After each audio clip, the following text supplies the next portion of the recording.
రాష్ట్ర వ్యాప్తంగా యూరియా సరఫరా పెరుగుతున్నందున రైతు వేదికల దగ్గర అదనపు యూరియా సేల్ కౌంటర్లను ఏర్పాటు చేయాలని ఆదేశించారు మంత్రి తుమ్మల నాగేశ్వరరావు. ఇక మండలానికి 1 లేదా 2 PACS మాత్రమే ఉన్న ప్రాంతాల్లో రైతు వేదికలను వాడుకోవాలన్నారు. గ్రామాల వారీగా పాస్ పుస్తకాల ఆధారంగా ఒకరోజు ముందుగానే టోకెన్లు జారీ చేసి రైతులకు ఎరువులు అందించాలని సూచించారు. యూరియా పంపిణీలో ఎక్కడ అవకతవకలు జరగకుండా చూడాలన్నారు. వ్యవసాయ శాఖ అధికారులు, కోఆపరేటివ్, మార్క్ఫెడ్ అధికారులతో సమన్వయం చేసుకోవాలన్నారు తుమ్మల.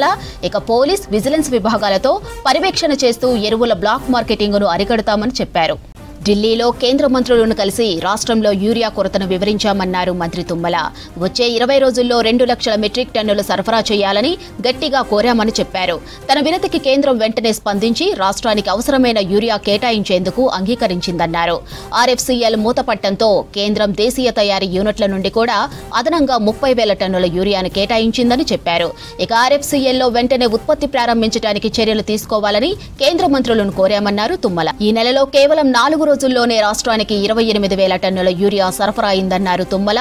ఇప్పటి వరకు రాష్ట్రంలో 8,20,112 మెట్రిక్ టన్నుల యూరియా విక్రయాలు జరిగాయని చెప్పారు.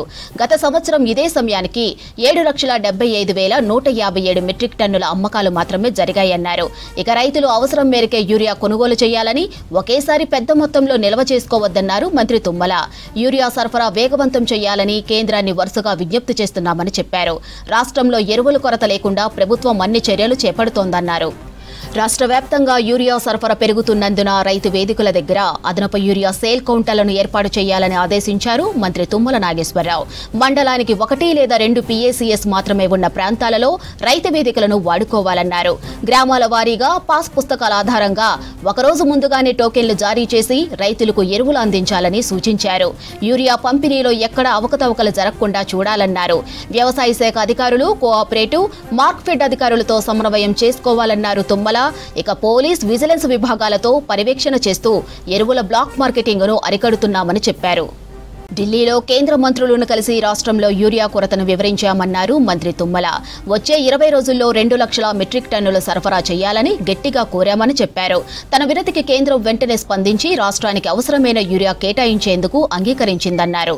RFCL మూతపడటంతో కేంద్రం దేశీయ తయారీ యూనిట్ల నుండి కూడా అదనంగా 30,000 టన్నుల యూరియాను కేటాయించిందని చెప్పారు. RFCLలో వెంటనే ఉత్పత్తి ప్రారంభించడానికి చర్యలు తీసుకోవాలని కేంద్ర మంత్రులను కోరామన్నారు తుమ్మల. ఈ నెలలో కేవలం 4 రోజుల్లోనే రాష్ట్రానికి 28,000 టన్నుల యూరియా సరఫరా అయిందన్నారు తుమ్మల. ఇప్పటి వరకు రాష్ట్రంలో 8,20,112 మెట్రిక్ టన్నుల యూరియా విక్రయాలు జరిగాయని చెప్పారు. గత సంవత్సరం ఇదే సమయానికి 7,75,157 మెట్రిక్ టన్నుల అమ్మకాలు మాత్రమే జరిగాయన్నారు. ఇక రైతుల అవసరం మేరకే యూరియా కొనుగోలు చేయాలని, ఒకేసారి పెద్ద మొత్తంలో నిల్వ చేసుకోవద్దన్నారు మంత్రి తుమ్మల. యూరియా సరఫరా వేగవంతం చేయాలని కేంద్రాన్ని వరుసగా విజ్ఞప్తి చేస్తున్నామని చెప్పారు. రాష్ట్రంలో ఎరువుల కొరత లేకుండా ప్రభుత్వం అన్ని చర్యలు చేపడుతోందన్నారు.